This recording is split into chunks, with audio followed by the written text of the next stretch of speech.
자, 오늘 주제는 나도 나를 잘 몰라 월지토입니다. 그래서 요 토라고 하는 것에 대해서 월지가 토인 경우에 대해서 한번 다뤄보려고 하는데 제가 요새 이제 사주 공부를 지금 어차피 꾸준히 하고는 있지만 이제 요새 갑자기 들어서 그런 생각을 많이 하게 되는 게, 사주를 알고 있으면 상대를 이해하기에 굉장히 좋은 툴이 되는구나 라는 생각을 많이 하게 되더라고요. 그래서 그렇구나. 그러면 내가 봤을 때 사주가 이런 구조구나, 상대가 이런 구조구나 그랬을 때, 그래, 그런 구조니까 내가 이해하자 하고 넘어갈 수 있는, 그리고 또 다른 생각을 가질 수 있는 건 한편으로는 자기 자신의 특징도 한번 생각해 볼 수 있잖아요. 그래서 그런 관점으로 바라봤을 때도, 그래, 내가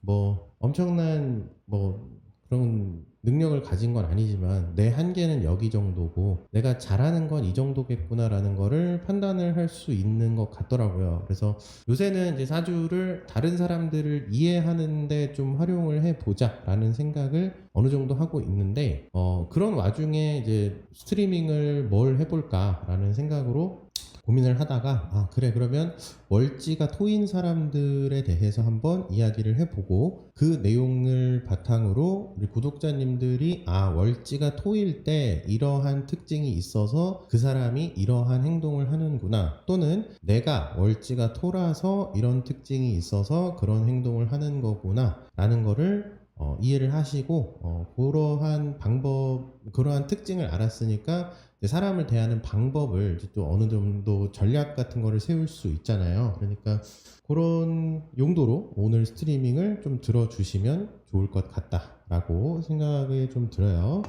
자, 이제 좀 진행을 하기 전에, 지방 이제 출장 특강 요거를 대해서 좀 일단은 어느 정도 설명을 하고, 그 다음에 뒷내용 진행을 할게요. 지금 총 4개 지역에 제가 방문을 할 건데, 8월 3일 이때는 일요일입니다. 이때만 일요일이고요. 나머지 광주, 대구, 대전 다 토요일이에요. 그래서 토요일 날 특강이 진행이 될 거고, 특강 신청을 해 주시면 별도로 장소랑 시간을 안내를 해 드릴 건데, 일단 8월 3일에는 부산에 먼저 갑니다. 그래서 부산에서 강의를 진행을 할 거고요. 그리고 8월 9일 이때는 토요일이에요. 토요일입니다. 이때 일요일날 했다고 이때도 일요일이라고 생각하시면 안 돼요. 그래서 광주에서 특강 진행할 거고요. 그 다음에 8월 16일은 대구에서 특강 진행할 거고, 8월 23일은 대전에서 특강을 진행하려고 합니다. 그래서 부산, 광주, 대구, 대전 이렇게 주차별로 특강이 진행이 될 건데, 각 지역별로 특강 주제가 상이하냐? 그렇지 않습니다. 네, 특강 주제 동일하고요. 그래서 육신 정관이라는 걸 가지고 사주를 보는 방법을 알려드릴 거예요. 사주에 정관이 없어도 해석이 가능하다라는 게 이 관법의 장점이기 때문에, 그리고 좀 단순하고 쉽게 볼 수 있어요. 그래서 그 내용들을 좀 알려드릴 수 있어서 어떤 운세를 보거나 이런 건 아니지만 그 사람이 가진 배경적인 특징, 인간 관계적인 특징, 주변에 있는 사람들의 특징에 대해서 알 수 있는 방법론이 되기 때문에 좀 유용하게 쓰일 수 있다. 우리가 오행, 육신, 격국이라고 하는 것을 특정한 기준에 의해서 사주를 분석을 하는 방법도 사주를 보는 하나의 통변법이 되기는 하지만, 정관이라고 하는 육신만을 활용을 해서도 볼 수 있다는 것을 알려드리러 제가 직접 찾아갑니다. 그래서 부산, 광주, 대구, 대전 근방에 사시는 분들은 이 시기에 참여하셔서 같이 공부할 수 있는 기회 있었으면 좋겠고요. 신청은 제가 공지에 달아 놓거나, 또는 구글이나 네이버에서 원일랩 검색하셔서 들어오셔서 신청해 주셔도 됩니다. 그래서 단톡방을 좀 만들어 놓을 거라 최소 3명 이상은 되어야지 제가 방문을 드려요. 그러니까 부산, 광주, 대구, 대전에 각각의 모임을 가질 거니까 3분을 최대한 만들어 주시면 제가 아무것도 묻지도 따지지 않고 달려 갑니다. 그래서 가서 특별 강의 진행을 할 거라고 안내해 드리고요. 네. 혹시 궁금한 점 있으시면 추후에 연락을 주셔도 됩니다. 그래서 그거 알아두시면 될 것 같고요. 네, 그럼 오늘 내용을 조금 들어가 보도록 하겠습니다.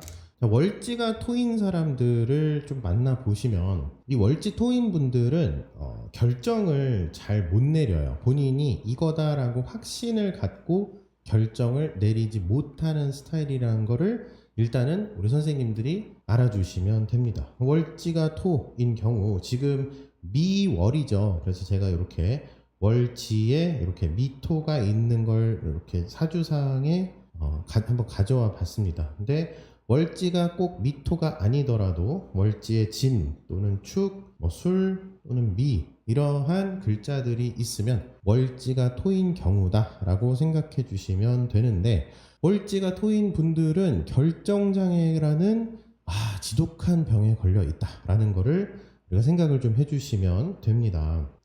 자, 일단 우리가 용신이란 걸 구할 때 보면 용신은 어떻게 구하냐라고 했을 때 자평진전이라고 하는 고서에 뭐라고 되어 있느냐, 팔자에서 용신은 이게 오로지 전이라고 하는 한자예요. 오직 원령에서만 구한다라는 문구가 아예 거기에 그 책에 박혀 있어요. 자평진전을 시작점으로 해서 자평진전부터 원령을 중심으로 해서 사주를 판단을 하는 신법 명리학이 발생을 했는데, 그래서 팔자 용신은 오직 원령에서만 구하는 것, 그래서 원령을 고려해서 용신을 잡는 건데, 잘못된 방법으로 용신을 구하는 경우가 많아요. 그래서 들어보셨을 거예요. 목화용신, 수목용신, 금수용신 이렇게 얘기하시는 분들이 계시는데 다 잘못된 얘기입니다. 네, 용신은 오직 월령에서만 구한다라는 거를 우리가 기억을 해 주시면 되고, 그럼 용신을 구한다는 것이 어떤 의미를 갖고 있는가라고 했을 때 사주풀이의 중심을 세운다는 뜻이에요. 그래서 사주풀이를 할 때 용신이 잡히게 되면, 다시 말해 사주라고 하는 것에서 우리가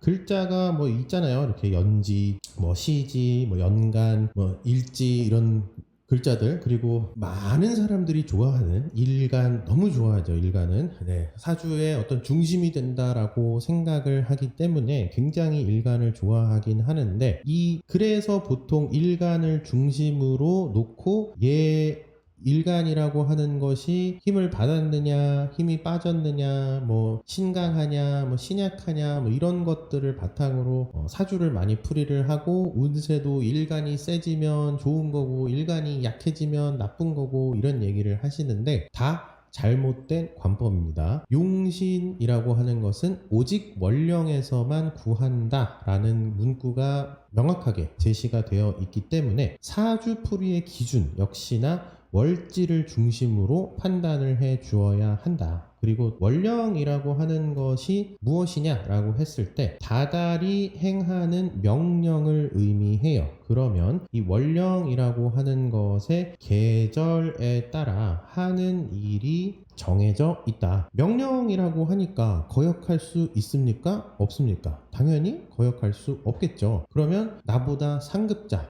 그때 당시에 자평진전이라고 하는 것이 편찬될 당시에 권력자가 누구인가? 그러면 왕일까? 라는 생각을 또 해보아도 사실은 왕도 아닙니다.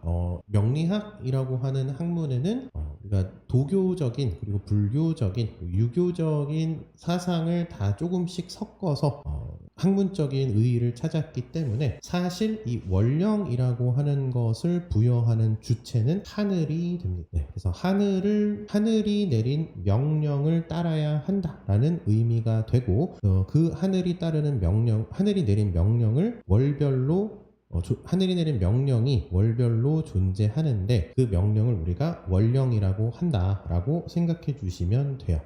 단어가 이제 한자고 좀 생소한 단어다 보니까 굉장히 거창한 것처럼 생각을 하실 수 있는데 월령이라고 했을 때 간단하게 생각을 하면 우리 겨울에 두꺼운 옷 꺼내죠. 여름에 반팔 꺼내죠. 그게 월별로 행하는 일, 월별로 우리가 해야 되는 의무로서 생각을 해주시면 됩니다. 그래서 월령은 계절에 따라 해야 하는 일 정도로 그런 개념으로 이해를 해주시면 된다라고 말씀드릴 수 있고요. 용신을 구하는 이유는 이러한 사주풀이를 하는 데 있어서 월령을 중심으로 먼저 사주를 판단을 하고 그로써 무엇을 중점적으로 활용하며 어떤 요소들이 내가 가진 것들 그리고 월령이라는 것을 행하는 데 영향을 미치는지를 판단을 하는 거다라고 생각해 주시면 됩니다. 근데 만약에 중심이라고 하는 것이 잡혀 있지 않다라고 하면 결국엔 오행이 뺑뺑뺑뺑 돌게 되어 있어요. 자, 목화토금수라고 하는 것을 놓고 보자고요. 목을 중심으로 생각을 하면 목이 생하는 것, 목을 생하는 것, 목이 극하는 것, 목을 극하는 것 등으로 목을 기준으로 놓고 생각을 하면 되는데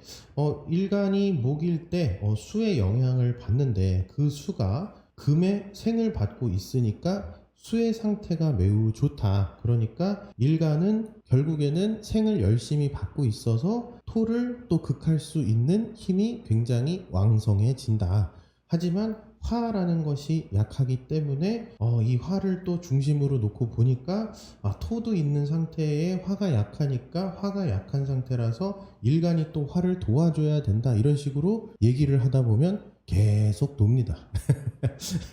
그러니까 어떤 걸 중심으로 쓰고 그 중심으로 쓰여지는 것을 준비하고 활용하는 과정으로 놓고 생각을 해 주셔야지 사주 글자들이 계속 순환을 하는 것에 그리고 순환되는 미로에 갇히지 않고 올바르게 사주를 풀 수 있다라는 것을 기억을 해 주시면 됩니다. 이렇게 되면 결국에는 그런 미로에 갇힌다 그러면 내가 말하는 게 내가 하는 통변이 결국 무슨 소린지 모르게 된다. 저는 좀 그래서 이런 생각을 좀 해보고 싶어요. 이런 말씀을 좀 드리고 싶은 게 만약에 기준이라는 것이 명확하게 잡혀 있지 않다라고 하면 오늘 풀이한 거랑 한 달 뒤에 풀이한 거랑 다를 수 있거든요. 그러면 기준이 바뀌었다는 뜻이죠. 그래서 명확한 기준이 없게 되면 사주 풀이가 달라진다라는 거를 좀 기억을 해 주셔야 됩니다. 자, 그래서 월령이라고 하는 것은 계절적 특성을 설명한다라는 거를 기억을 해 주시면 되고요. 특정 월에 할 일이 무엇인지를 판단하는 것이 월령이다. 월은 한 달을 의미 또는 매월을 의미하는 한자가 되겠고요. 령이라고 하는 것은 명령이다 보니까 사람이 따르는 명령이라고 하는 것이 결국 하늘이 내린 것이기 때문에 우리는 매달 하늘이 내린 명령을 수행해야 된다라고 하는 사상이 이 명리학에 녹아 있다라는 거를 기억해 주시면 됩니다. 그래서 이렇게 1년이라고 하는 시간을 나누어서 8구획으로 나누어서 그 변화를 나타낸 것을 우리가 팔품이라고 해요. 품은 받을 품자를 써서요. 하늘로부터 받았다라는 의미로 해석을 해 주시면 됩니다. 왜 8개로 나누었어요? 라고 질문을 하시면 회남자라는 고서를 한번 읽어보세요. 이 회남자에 나오는 문구 중에 하나가 1년은 45일마다 바람이 바뀐다라고 나오고요. 그 바람이 8가지 종류가 존재하게 됩니다. 45 잠깐 수학을 하면요. 45 곱하기 8 하면 5, 8이 40, 4, 8이 32에 플러스 4가 되니까 360, 약 1년 정도가 되죠. 그래서 45일마다 바람이 바뀌기 때문에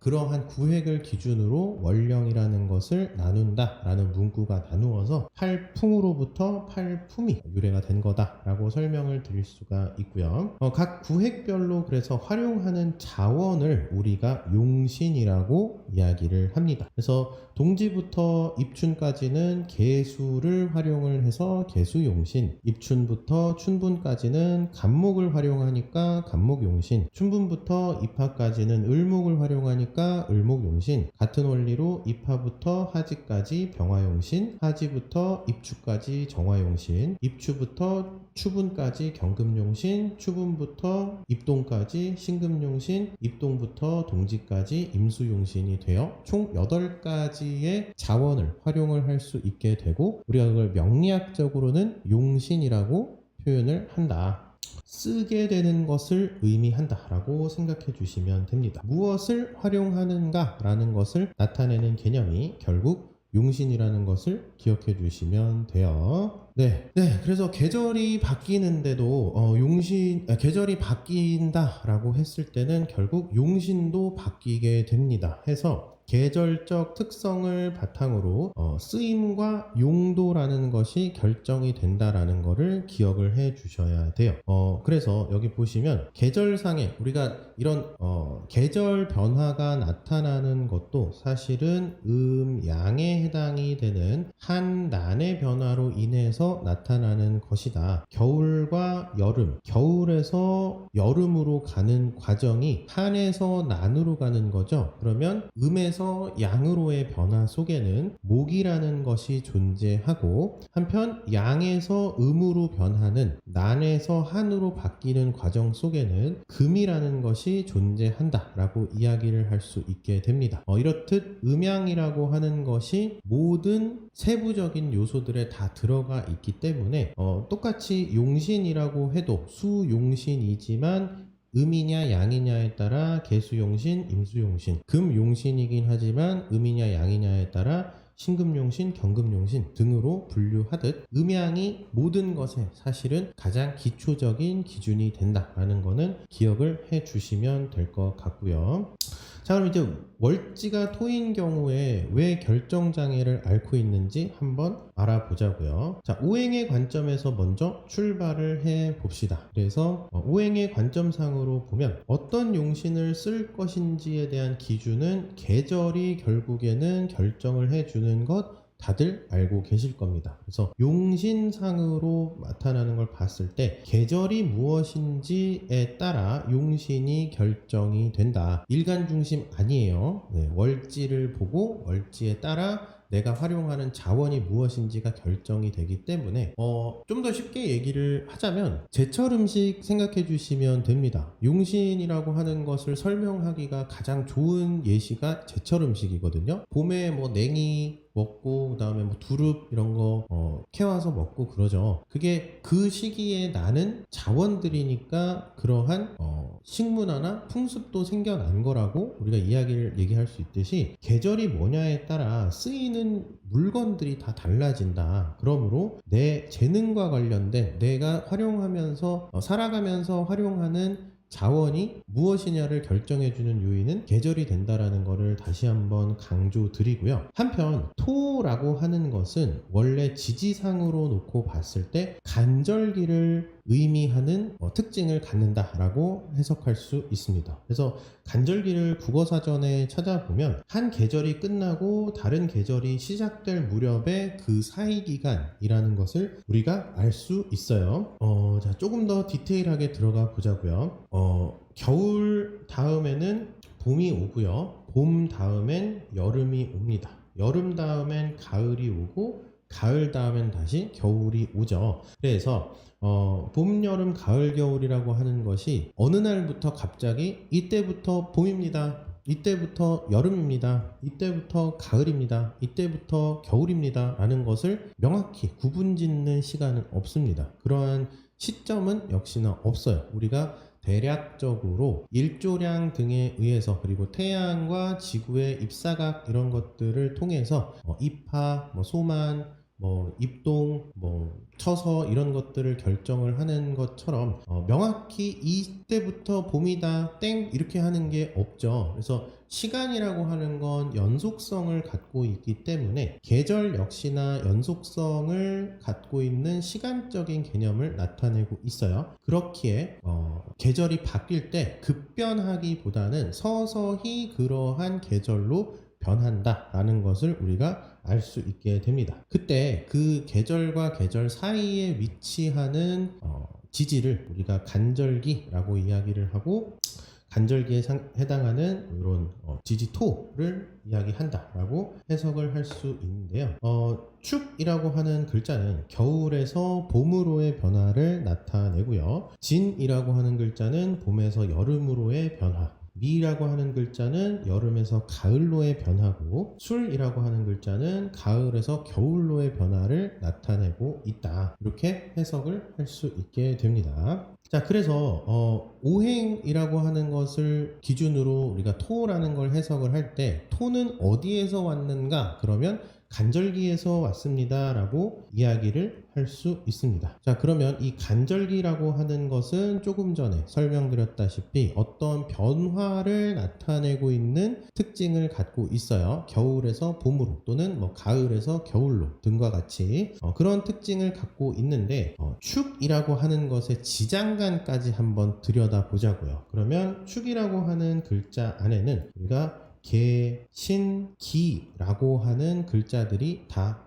들어가 있게 됩니다. 그럼 개는 우리가 수에 해당이 되니까 수라고 하는 겨울과 연관된 글자구나 라는 것을 알 수 있고, 한편 신금이라는 것도 들어가 있는 상태이면서 기토라는 게 같이 배치가 되어 있죠. 축이라고 하는 게 겨울과 봄 사이에 있는 글자이기 때문에 겨울과 봄의 기운이 섞여 있다라고 우리가 이야기를 할 수 있어요. 사람이 느끼기에 양력 1월이 무슨 겨울과 봄이 섞여 있어 라고 얘기를 할 수는 있지만, 그건 어디까지나 사람이 느끼는 기준을 바탕으로 설명을 하는 거고요. 만약에 사람이 아닌 자연 상태라는 걸 놓고 봤을 때는 땅 밑에서는 이미 땅이 녹으면서 서서히 습기라는 것이 만들어지고 있는 상태가 됩니다. 그러므로 겨울과 봄의 기운이 섞여 있다라고 우리가 해석을 할 수 있게 돼요. 같은 원리로 진은 봄과 여름의 기운이 섞여 있고, 미는 여름과 가을의 기운이 섞여 있으며, 술은 가을과 겨울의 기운이 섞여 있다라고 설명을 할 수 있게 됩니다. 네, 그래서 축이라고 하는 걸 우리가 아까 지장간 살펴봤죠. 그 지장간을 기준으로 놓고 봤을 때 개신기가 이 축토 안에 들어가 있으니까 개라고 하는 것은 겨울의 끝자락을 의미한다 라고 이야기를 할 수 있어요. 단적으로 해자 축이 우리가 겨울에 해당하는 글자다 라는 것을 알고 있다면, 해자 축 상으로 놓고 봤을 때 축은 겨울의 끝자락이 맞죠. 한편 겨울과 봄이 섞여 있기 때문에 그 섞여 있는 걸 나타내는 이 기토라고 하는 것이 봄을 준비하는 요소로 해석을 할 수 있어요. 그럼 이 신금 너는 도대체 뭐냐? 라고 생각을 해보면, 이 신금이 어디에서 왔나 라고 생각을 해보면 사실은 유금에서 온 거를 눈치가 빠르신 분들은 생각이 나실 겁니다. 왜냐? 사유축은 다들 들어보셨죠? 사유축이라고 하는 것이 지장간만 놓고 보면요, 꽃이 피어서 열매를 거쳐 종자를 거두어서 땅 속에 들어가서 습기를 만나면 이게 간목으로 다시 탄생하는 흐름을 나타내고 있습니다. 그래서 축이라고 하는 것은, 축 중에 신금이라고 하는 것은 사실 유금에서 왔다라고 우리가 해석을 할 수 있게 돼요. 그러면 유는 어느 계절이냐라고 했을 때 가을이죠. 그래서 축 중의 신금은 사실 가을 기운을 정리합니다 라는 뜻을 갖고 있게 됩니다. 같은 원리로 놓고 보면 진이라고 하는 것 안에는 을목, 계수, 무토가 있게 되는데, 이 을목이라고 하는 것은 인묘 진 중에 가장 마지막에 해당되는 봄의 끝자락에 해당이 되기 때문에 진중 을목은 이제 봄이 마무리됩니다 라는 것을 설명하고 표하고 있다, 나타내고 있다라고 얘기할 수 있고요. 한편 이 개수는 자진에서 온 거죠. 그러다 보니까 개수가 겨울이라는 요소에서 온 거다라는 것을 우리가 생각해 볼 수 있습니다. 그러한 관점에서 보면 진중 개수는 겨울 기운을 정리합니다라는 것을 나타내고 있고요. 한편 진 다음엔 바로 화의 계절이 도래합니다. 그래서 다음 계절의 특징, 여름이 되는 그러한 시기에 놓여 있다라는 것을 나타내는, 그쪽으로 변화하고 있다라는 것을 나타내는 글자는 무토가 됩니다. 그래서 여름을 준비한다 라고 해석을 할 수 있고요. 미중에는 정을기가 있습니다. 그러므로 여름의 끝자락이고, 을목은 묘미에서 왔으니까 봄의 기운을 정리한다 라는 것을 우리가 생각해 볼 수 있고, 가을을 맞이할 준비를 하는 것이 기토가 되기 때문에 미토 안에는 여름, 봄, 가을이 섞여 있네요. 마지막으로 술이라고 하는 글자 안에는 신, 정, 무가 들어가 있으니까 신은 신유술 중에서 계절상 마지막 늦가을을 의미하는 술이라는 것에 착안했을 때는 가을의 끝자락이다 라는 것을 나타내고 있으며, 오술에서 정화가 온 거죠. 그러니까 여름은 정리합니다 라는 것을 의미하고, 겨울이라고 하는 것이 다가오기 때문에 술중의 무토는 앞으로 다가올 한기가 느껴지고 있다, 한기로 변화하고 있다 라는 것을 상징하는 글자라고 우리가 해석을 할 수 있게 됩니다. 네. 자, 그래서 결국 이 진술충미월이라고 하는 것은 해석을 하자면 왜 결정장애가 있는가 라고 했을 때는 기운들이 섞여 있어서 헷갈리기 때문에 결정장애가 있다고 설명을 할 수 있게 됩니다. A를 해야 될지 B를 해야 될지 C를 해야 될지를 정확히 파악하기가 어렵기 때문에 그렇습니다. 자, 우리 월령이라고 하는 것 앞서 한번 강조를 드렸던 게 다달이 매월 해야 되는 일을 의미했는데, 이렇게 진술충미월들의 경우에는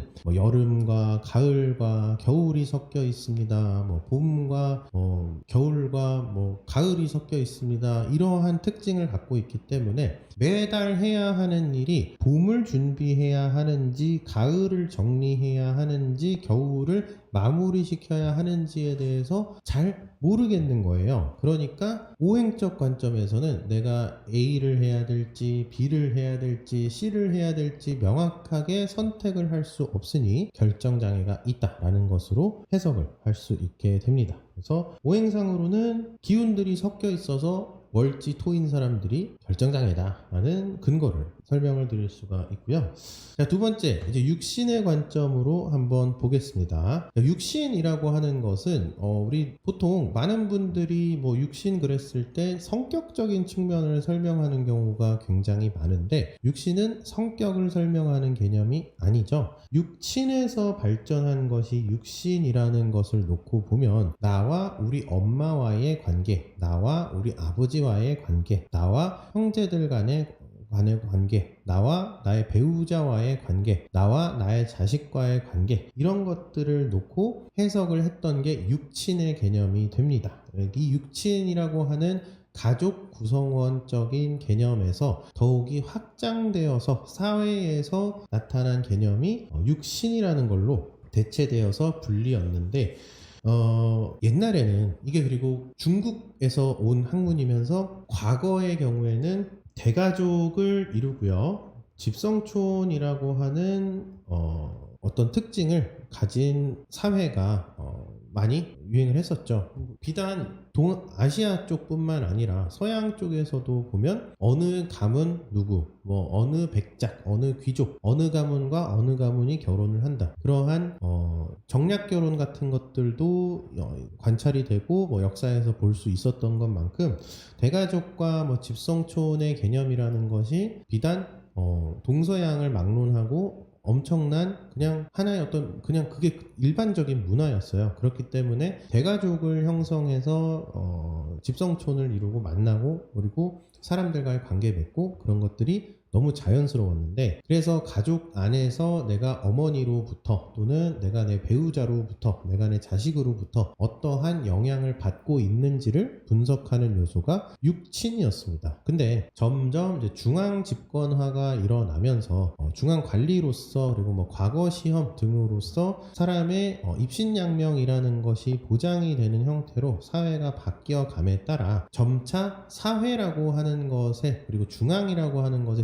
진출을 하는 그런 분위기가 형성이 되었죠. 그러면 내가 사회에 나가서 다른 사람과 관계를 어떻게 맺는지까지 이 개념을 확장시켜 볼 수 있다라는 연구를 통해 육친에서 육신이라고 하는 개념으로 넘어가게 되었습니다. 그러므로 육신은 사실은 대인관계적인 요소를 의미한다. 정인 또는 편인의 인성이라고 하는 것은 일간을 생해주는 성분이 되므로 가족관계에서는 부모, 특히나 어머니를 의미하지만 사회관계에서는 나를 도와주는 사람들이거나 또는 내가 사회로부터 어떠한 자격을 부여받는 것, 그래서 내가 사회에서 어떤 권한을 실행할 수 있는 것 등으로 해석을 할 수 있게 돼요. 그래서 사람들 사이에서 나는 권한을 활용하는 사람입니다 라는 것을 가지고 해석할 수 있는 게 인성을 해석하는 방법론이 된다라는 것을 설명드릴 수가 있어요. 그래서 육신은 성격 이런 것보다는 개인 특징 뭐 이런 것보다는 관계를 맺는 방법론 등으로 해석을 해 주셔야 됩니다. 좀 전에 인성을 예시로 설명을 드렸던 것처럼 나는 특기를 중심으로 다른 사람들에게 내 특기에 대한 권한을 어필하면서 대인관계를 맺습니다. 편인, 나는 어떤 자격증 또는 지식을 중심으로 다른 사람들과 대인관계를 맺습니다. 정인, 이런 식으로 해석을 할 수 있게 되는 거예요. 해서 육신이라고 하는 것이 대인관계를 의미한다라는 거를 기억을 꼭 해주셨으면 좋겠고, 성격이나 개인 특징을 갖고 성격이나 개인 특징으로서 설명하는 것이 아니다라는 것을 기억을 해 주셔야 됩니다. 자, 한편 각 토의 원령이라는 것을 놓고 봤을 때 우리 아까 팔품이라는 것으로 1년을 나누었었죠. 그 중에서 축, 진술축미에 해당되는 시기에 어떤 원령이 부여가 되어 있는가라는 것을 놓고 보면 축이라고 하는 것에는 개수가 원령이 되어 개수가 용신이 되고 원령이 되는 겁니다. 원령은 그 시기에 해야 하는 일, 환경적 특징을 의미하고, 용신은 그 환경에서 내가 쓰면서 살아가는 어떤 자원의 개념이라고 구분해서 생각을 해주시면 됩니다. 원령과 용신은 디테일하게 들어가면 의미가 다르다라는 것을 생각해 주시면 되고, 한편 진이라고 하는 것은 월지에 있을 때는 을목이 원령이 되고요. 미라고 하는 것은 월지에 있을 때 정화가 원령이 됩니다. 그리고 술이라고 하는 것은 신이 원령이 되므로 팔자용신 전구 원령 원칙에 의해서 한 사람이 육신이라고 하는 대인관계적인 요소를 판단을 할 때는 원령을 기준으로서 대인관계적인 요소를 일단은 우선 판단한다라고 해석을 할 수가 있게 됩니다. 그래서 육신은 일간을 기준으로 놓고 다른 글자들을 해석을 하게 되는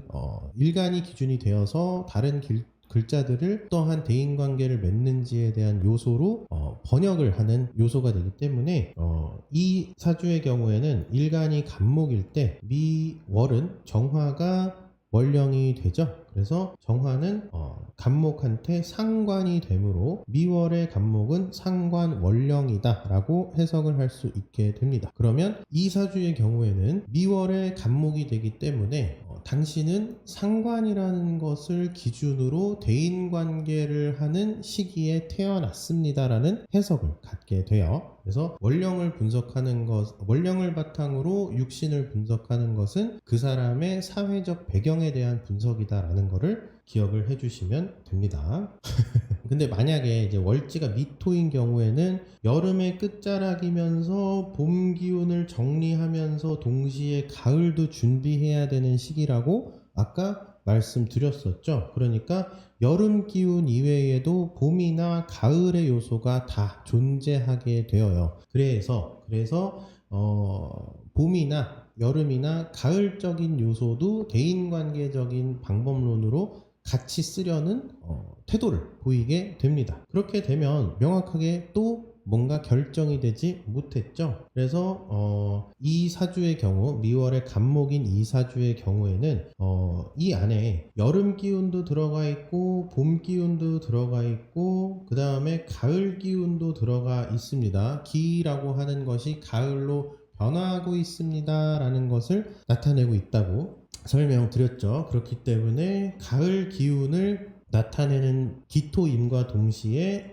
변화하고 있습니다 라고 하는 전체적인 틀을 갖고 있게 돼요. 그러니까 얼마나 혼란스럽겠습니까? 나는 일단은 상관월령이라고 하는 화를 중심으로 쓰는 월령에 태어난 줄 알았는데 그게 아니라 봄 기운도 섞여 있고 가을 기운도 좀 조만간 다가오니까 이게 그럼 관성을 대인관계로 써야 되는 건지 양인 걸록을 대인관계로 써야 되는 건지 상관을 대인관계로 쓰는 건지 아니면 전체적인 틀인 재성을 가지고 대인관계에 활용해야 될지 모르겠는 거예요. 그래서 사실 월지가 토인 사람들은 어떠한 물음이나 요청이나 이런 걸 들었을 때 그 요청에 대한 생각도 하지만 동시에 그 요청과 연관된 다른 것들이 같이 생각이 나는 특징이 있어요. 그렇기 때문에 결정을 못 내리는 겁니다. 네. 해서 월지별로 좀 살펴보면 미월은 좀 전에 했으니까 축월이라고 하는 거 놓고 보면 겨울이 마무리되면서 가을은 정리되고 앞으로 봄이 올 건데 전체적인 틀은 변화하는 중이라고 하는 토라고 하는 요소를 갖고 있게 된다. 그러므로 축월도 네 가지의 대인관계에서 허덕이고 있는 상태다라고 설명을 할 수 있고요. 같은 원리로 진의 경우에는 봄은 마무리가 되고 겨울은 정리되며 앞으로 화를 맞이할 준비를 하는데 전반적으로 간절기예요 라고 하는 상태이다 보니까 내가 목을 중심으로 해야 될지 수를 중심으로 해야 될지 화를 중심으로 해야 될지 토를 중심으로 해야 될지 모르겠는 거죠. 그래서 대인관계를 맺는 방법론도 선택지가 동시에 4개가 있으니까 뭐부터 해야 되나 이렇게 태도가 나타나게 됩니다. 술토도 마찬가지겠죠. 금을 마무리하는 시기이자 여름을 정리하는 시기이자 다음에 올 계절인 겨울을 맞이하는 시기면서 동시에 변화하고 있습니다를 나타내고 있으니까 뭘 선택해야 될지 모르겠는 거예요. 금의 관계, 화의 관계, 수의 관계 아닌가? 토의 관계 이걸 놓고 계속 고민을 하는 게 월지 토인 사람들의 특징입니다. 그래서 저도 수월이죠. 그러니까 동시에 뭔 얘기를 들으면 여러 가지 방향으로 뭔가가 떠올라요. 그래서 그 선택도 괜찮을 것 같은데 이러한 선택지도 있고 A라는 선택지, B라는 선택지, C라는 선택지도 동시에 생각이 나는데 얘네들도 괜찮을 것 같은데 당신이 그거 하자면 그것도 좋아 라는 태도가 나타나게 됩니다. 본인이 결정을 못 내려요. 여러 가지 환경에 노출이 되어 있으니까 어쩔 수가 없는 겁니다. 어떻게 해요? 그냥 그런가 보다 해야죠. 내가 태어나고 싶어서 그 시기에 태어난 게 아니니까. 그래서 예전에 그분 이름이 뭐였지? 미스터 선샤인 나온 분 중에 이정현인가? 그 남자 배우분 있어요. 그 배우분이 자기가 뭘 해야 될지 몰라서 어떤 걸 내가 특기로 삼아야 될지 몰라서 자격증만 뭐 한 10개 땄다. 뭐 이런 식으로 얘기를 한 적이 있거든요. 그래서 이분이 하는 얘기를 듣고 저는 공감을 굉장히 많이 했습니다. 왜냐? 저도 좀 뭘 해야 될지 모르는 내가 뭘 특기로 삼아야 될지 모르겠다라는 그런 마음이 있거든요. 그래서 월지가 토인 사람들은 내가 뭘 해야 될지 모르니까 오히려 이것저것 다 하게 되고요. 그리고 배우분들 중에서도 배우를 하시는 분들 중에서도 수월생들이 제법 많아요. 근데 뭐 꼭 수월뿐만이 아니라 다른 계절도 존재하겠지만 그러한 관점에서 봤을 때 배우라는 직업은 다양한 직업을 체험을 해보고 내가 이런 사람도 됐다가 저런 사람도 됐다가 선한 역 그리고 악역 그리고 보조역 이런 것들을 다 할 수 있잖아요. 그래서 그런 관점에서 봤을 때도 월지가 토인 사람들은 어쩌면 다양한 역할을 하는 것에 적합한 계절이 아닐까, 적합한 사주구조가 아닐까라는 것도 생각을 해 봅니다. 예. 네, 그래서 월지 토인 사람들은 정말 이것저것 다 아울러서 하는 특징을 갖고 있다. 근데 그게 사실은 본인 입장에서는 내가 뭘 잘하는지 모르니까 그냥 이것저것 다 해보는 거다라는 고충이 있다라는 거를 기억을 해주시면 될 것 같고요. 네, 그래서 월지가 토인 경우에는 이런저런 기운이 섞여 있기 때문에 대인관계를 맺는 또는 사회적 배경의 특징상 여러 가지 관계가 형성이 되어 있으므로 내가 어떠한 방식의 관계를 맺어야 될지를 명확하게 결정을 내려서 하기가 어렵다라는 거를 감안을 해 주시면 돼요. 그래서 사회적으로 다양한 형태의 관계를 맺어야 하기 때문에 여러 가지 관계를 맺어야 하는 특성상 한 가지 형태의 관계에 집중하기가 어렵다라고 해석을 할 수 있게 됩니다. 이제 마지막 관점이 격국에 대한 관점인데요.